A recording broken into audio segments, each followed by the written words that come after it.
It actually so first it depends on the students. So a day at Arizona would be you wake up around 10:30 or 11, then you go for college or university. Go to your university during the afternoon because most of the lectures are post noon.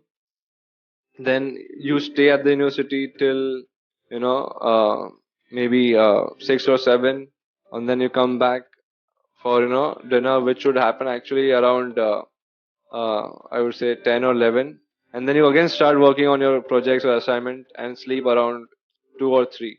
So yeah, they're quite the initial stage would definitely you won't be able to sleep as much as you think, but it you have to stay, you have to burn the late nights lamp or late nights fuel so that you'll be at least be ahead of the rest of them.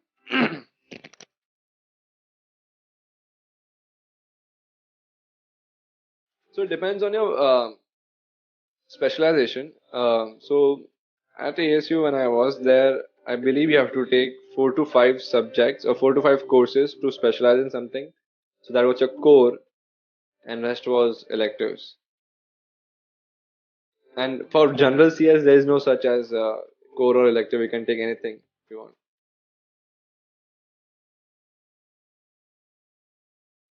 So that's the most challenging thing that you have to be ahead of, like take care of.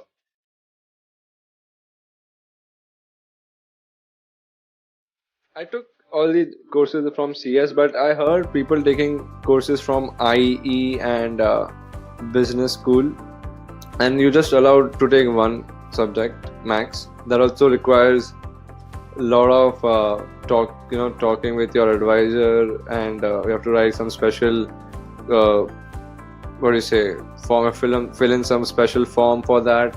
Why do you need this course? How it's going to benefit you? So I would suggest stick to CS, but yeah, there's an option of taking other courses as well.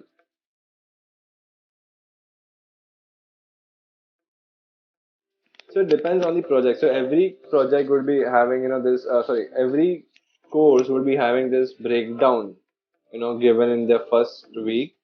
Okay, so be smart and try to balance that out. So I would suggest take one really good course which has really good project so that you can show that on your resume.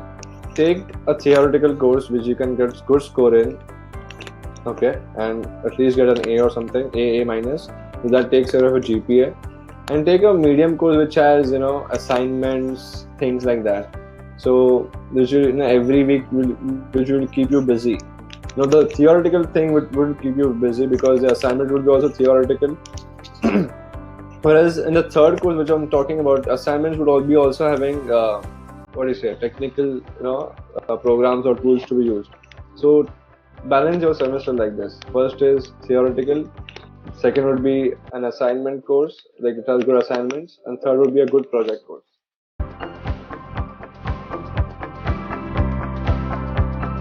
You need 30 credits, but since you'll be opting, for CPT as well, so for that, I guess there is one extra credit for that. So it's 30 credits, 10 courses, and one or two additional CPT credits.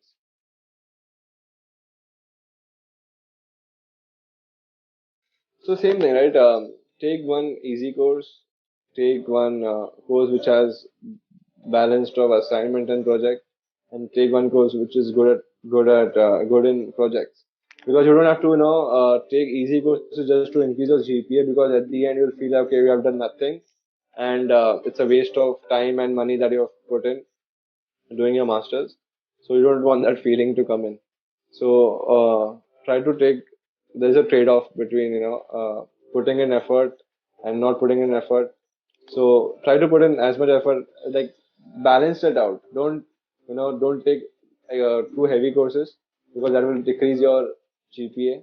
So there's a different trade-off between taking hard courses and GPA. So balance that out.